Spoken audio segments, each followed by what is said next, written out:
Hello students. So today we are going to start with the new chapter, that is physical and chemical changes. So this is the part 1 of the video. So in this video we are going to discuss about what we mean by physical and chemical changes, and yes, we will discuss the characteristics of chemical changes in detail in this particular video. So starting with the what is physical change. So remember, a change is said to be a physical change when there is a change in physical properties such as shape, size, color, and state of the material. So remember, when these changes will be observed, so that kind of change will be termed as physical change. Remember, state means to say solid. If solid material is changing into liquid, so that is again a kind of physical change, that is not chemical change. Similarly, water like liquid is changing into the gaseous state, that is in the form of water vapors, so that is again the change of state, that is basically the example of physical change. So these are the physical properties: shape, size, color, and state, that we are going to consider in the physical change. And one more thing is there, that no new substance is going to form in the physical change, so that you have to keep in mind. So all those changes are called as physical change. So let us take an example of it. So melting of ice. So you have seen ice is melting. So as you can see in this picture also, in this slide also, so ice is melting into the liquid state. So this change of state is taking place. Solid ice is changing into the liquid water. So like this. So this is example of physical change. So melting of ice, even boiling of water.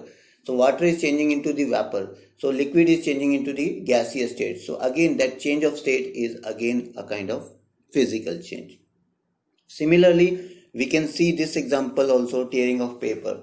So if we are going to tear the paper into many pieces, so we are changing its shape and size only, not the chemical property. So again, tearing of paper is also a type of physical change.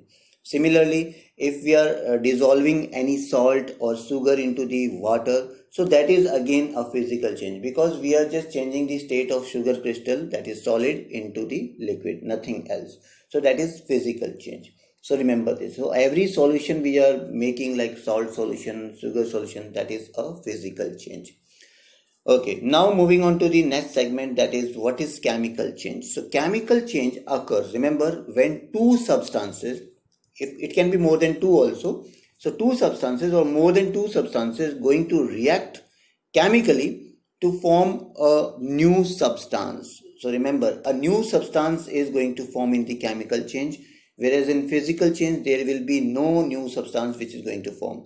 So when in this chemical change, when new substances are going to form, obviously that new substance will be having different property. So the substance which we have used in this chemical change is react with each other, and they are going to produce something new substance, and that new substance will be having different property.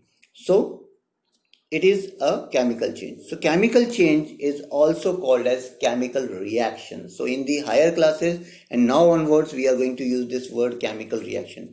Although you have seen already many chemical reaction in the acid, base, and salt chapter, so same kind of reactions we are going to repeat in this chapter also. And yes, these are all chemical changes. These are all chemical reaction. So now remember, the substance which is taking part in this chemical reaction, so it is known as reactants. So reactants are those substances which are participating in any chemical reaction. Remember, these are the reactants. And now the new substance which is going to form because of this reaction, so that is known as product. So reactant is going to convert into the product in the case of chemical reaction. Now, there is one more interesting thing in the chemical reaction or chemical change, that in chemical change, a molecule of reactants, remember, you have already studied what is molecule. So molecule of reactant undergo changes to form a molecule of product. So this change of molecules, their structure is basically you are going to see in this chemical change. So let us take an example. So this is the symbol for carbon. So you know very well, you have already studied the structure of matter.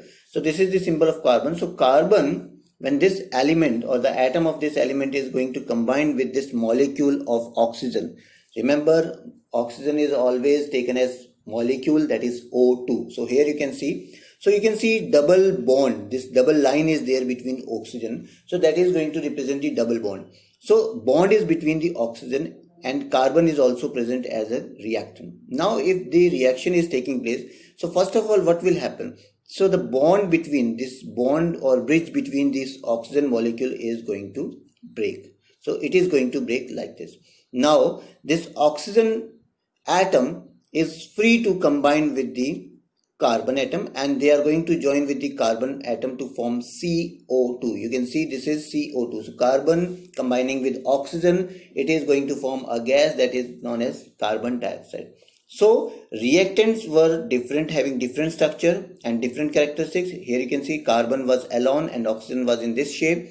So after combining, after having chemical change, the structure and shape and whole molecule is totally changed. So this is basically happen in the case of chemical reaction or chemical change. Now if we take the example of chemical reaction, so we are having a very live example of rusting of iron. So you all have seen this rusting of iron in the presence of moisture and in the presence of air, that is oxygen. So this is the chemical reaction which take place, in which iron is combining with oxygen, then the water, so they are going to form a rust. So this is iron oxide which is going to form, and this is the example of rust. So this rusting of iron is chemical reaction.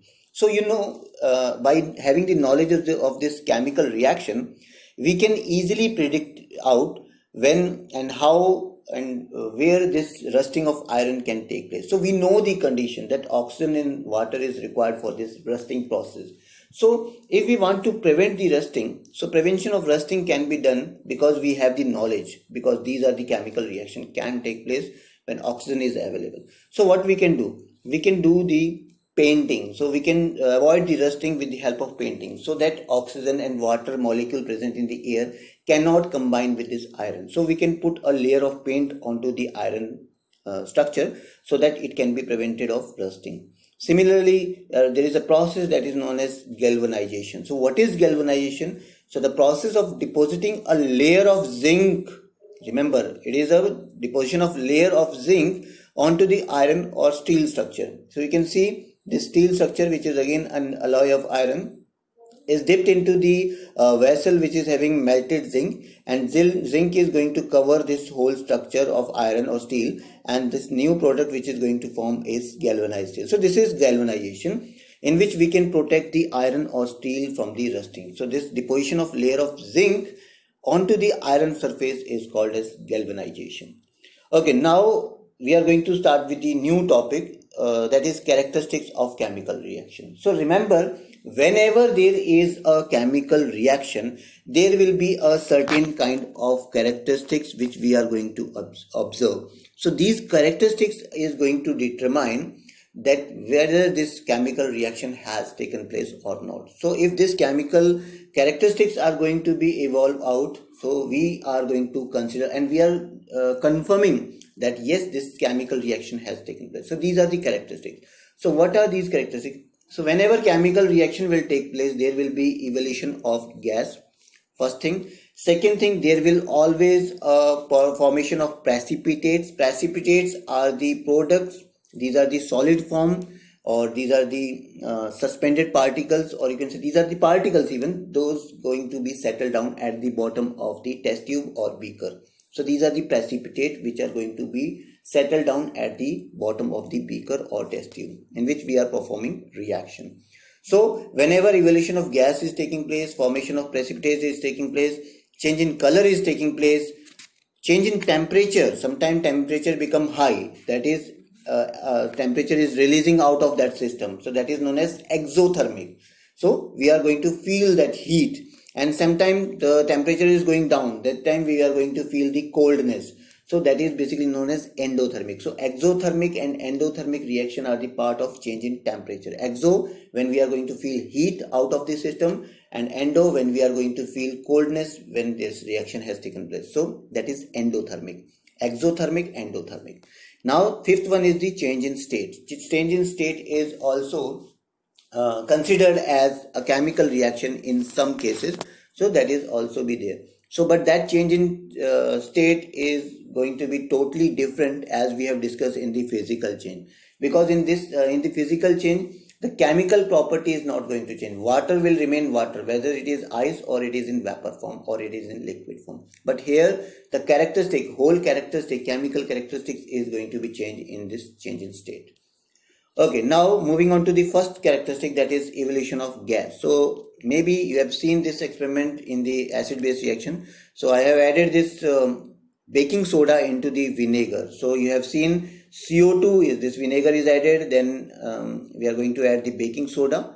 So I have already given you this activity for the holiday homework, and yes, what you will see, the bubbles of CO2 is coming out. Similarly, in this experiment, right side you can see this is the sulfuric acid, and we are going to add the zinc granule into it in this.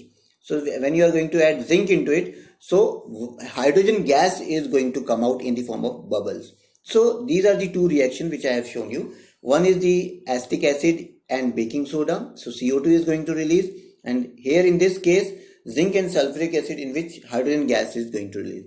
Remember, hydrogen gas is a highly inflammable gas, and we can test the production of hydrogen by putting the burning matchstick near to its test tube's mouth. So I have already done this activity and I can show you this video. So I will send a separate link for this particular experiment. Okay, now this activity video I am going to show you in which evolution of hydrogen gas we are going to confirm. So this I will show you in the video which is going to be circulate with this particular main video. Okay, now if we talk about the chemical reactions which has taken place in the activity which we have seen. So in the first activity I have told you we have taken baking soda. Baking soda is sodium bicarbonate. It is NaSCO3, and acetic acid is the CSCOH, like CH3COH. So when these are going to combine, so this is the reactant part. I have already told you in the structure of matter video, and these are the product part. So these products are going to form and CO2 gas will produce out. So this was there in the video which we have seen. In the second experiment, this reaction was there. Zinc is going to combine with sulfuric acid to form zinc sulfate, and hydrogen gas is going to release. So this hydrogen can be tested with the pop-up sound when we are going to bring burning matchstick near to the mouth of test tube. Okay, similarly, one more reaction is there as per your syllabus. So this is calcium carbonate reacting with the mild hydrochloric acid. So by having this reaction, so calcium chloride will going to produce, which will be in dissolved form, and CO2 gas is going to release. So remember, this reaction of bubbling out of CO2, in all these three reactions, gas is going to produce. In first and three, CO2 gas is there. In second one, hydrogen gas is there. So in all these three activity, you are going to see that evolution of gas is there. So evolution of gas is going to tell you that yes, chemical reaction, chemical change has taken place. So this evolution of gas, this third activity, we can see with the help of this diagram. So it is given in your book also. So in this test tube, if you are going to mix two reactant, calcium carbonate and HCl, that is hydrochloric acid, so CO2 gas will produce and it will reach into the second test tube, in which we have already placed lime water. So when this lime water, which is transparent in color, so when this CO2 is going to mix into this lime water, so this lime water will turn milky. So this is going to show us that yes, CO2 has produced out of this reaction. Bubbles is also going to produce, and similarly change also we are going to see the changes also. Similarly, if we can put the experiment like this, we can set an experiment like this. So burning candle will blow off. Why? Because CO2 gas does not support the combustion. So this burning candle will blow off because of the production of CO2. So this experiment can be done with the help of these two compounds, and yes, CO2 is going to produce. So this evolution of gas is going to tell us yes, this chemical reaction has taken place. Now second characteristic is the formation of precipitate. I have already told you the precipitate is basically the solid particle which is going to settle down at the bottom of test tube. So here we are having two type of chemicals. One is lead nitrate on the left side, and right side potassium iodide. When we are going to mix it, So the lead iodide yellow precipitate will form. So this reaction we can perform at the laboratory also. These two chemicals, lead nitrate, this one which is there in this left hand side, and in right side test tube we are having potassium iodide. So if we are going to mix these two, so a compound in yellow precipitate will going to form. So this formation of precipitate is again telling us that yes, chemical reaction has taken place. So you can see, and this is very easy and performable experiment. Okay, so the reaction taken place in this activity is potassium iodide and lead nitrate. So this is the chemical name of the chemical formula of the lead nitrate. So these two salts are going to form these two products. So potassium nitrate, which is remain in dissolved form, and the yellow precipitate which you have seen is the precipitate of lead iodide. So this is the one reaction. Similarly, we have two other salts like ferric chloride, that is iron chloride, is reacting with ammonium hydroxide. So they are going to form a precipitate of iron hydroxide or ferric hydroxide, both are same. Okay, and ammonium chloride salt will. So this reaction can also be taken as example of precipitation. So formation of precipitate is also an example or characteristic which is going to show you yes, chemical reaction has taken place. So you have to remember these two reactions as well. Okay, now the third characteristic is the change in color. So whenever there is a change in color, so we can easily determine yes, there is a chemical change or there is a chemical reaction. So let us say this is the potassium dichromate solution, and we are adding sulfur dioxide gas into it. So these are the potassium dichromate solution and sulfur dioxide is being added. So after some time, what you will observe, the orange color is changed into the greenish blue. So you can observe this once again. So this experiment can be performed in the laboratory also. So we are having the setup, and yes, so you can see orange color is changing into the greenish blue. Similarly, we have one more example in which lead nitrate. So you have to remember this reaction. So lead nitrate is basically white color salt. So here you can see you can see we are heating the lead nitrate. So after some time the lead nitrate color will changes into white to yellow. So after some time what you will find it that lead nitrate, which is white in color, is changing into the yellow color, that is forming lead oxide. So this is going to form, and yes, there is a gas, that is nitrogen dioxide, which is also going to produce, and oxygen will also going to produce. So you can see white color lead nitrate is changing its color. So this experiment confirms after some time. You can see if you are heating it onto the test tube, onto the burner, so this is changing into the yellow color. So this basically change in color is also going to tell us yes, chemical reaction has taken place. So this is the chemical equation of changing of lead nitrate into the lead oxide, and yes, this is the change in color. Okay, now we are going to study about the fourth characteristic, that is change in temperature. So I have already told you whether there will be a exothermic reaction or there will be endothermic. So presently this is showing you the exothermic reaction. We are adding water into the calcium oxide. So calcium oxide is quicklime. So if you are going to add calcium oxide into water or water into calcium oxide, so you will find that after some time this explosion will take place. So this explosion or heat will come out very vigorously. So this reaction is very vigorous reaction, very quick reaction in which heat is going to produce out. So this is exothermic reaction. Remember, calcium oxide is quicklime, which is dissolved in water to form calcium hydroxide. So this is the chemical reaction which has taken place, that is calcium oxide with water to form calcium hydroxide. So this is quicklime. Remember, this is quicklime and this is slaked lime. This is calcium hydroxide, which is slaked lime, and heat is going to produce out with this reaction.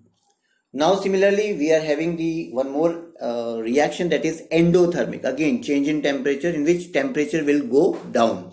So here we have taken two salt, one is barium hydroxide and we are mixed it with the ammonium chloride, and when we are going to mix it, so the temperature will goes down.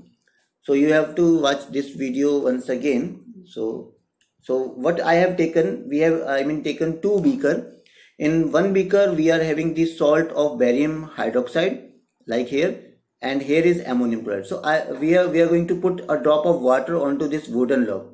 So if we are going to mix these two things, so what will happen, because of endothermic reaction, the temperature of this beaker will go so much down that even this water droplet which is in liquid form is also becoming ice and solidify. So this whole thing will join together. So beaker will going to join with this wooden block because water is freezed which is present in between these two. So this is showing the endothermic reaction. Okay, so the reaction which has taken place is like this. So barium hydroxide and ammonium chloride both are in solid form, and these are the products which is going to form. And yes, temperature is going to go down because of this reaction, and this is endothermic reaction.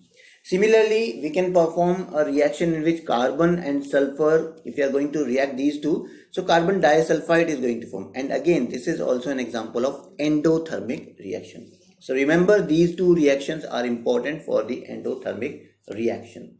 Now moving on to the last characteristic, that is change in state. So change in state, basically in this we are going to perform two reactions. So here you can see this is the reaction in which hydrochloric acid, so in this test tube or this flask, hydrochloric acid is present, and in this earbud basically you can see this is the cotton bud, so in which ammonia, this is dipped in the ammonia solution, remember. So now when we are bringing the this cotton bud dipped in the ammonia onto the mouth of hydrochloric acid, so the fume of hydrochloric acid and ammonia are mixing together to form a new product, that is ammonium chloride, which is solid in form. So this white precipitate you can see, this is the solid precipitate of the product. So this change in state is taking place. So gases, hydrochloric acid which is in gaseous state, ammonia is also in gaseous state, is changing into the solid state. So this is change in state taking place. So the reaction will like this: ammonia which is in gaseous state, hydrochloric acid again which is in gaseous state, both are combining together to form white precipitate, white fume of ammonium chloride, that is NH4Cl, which is in solid form.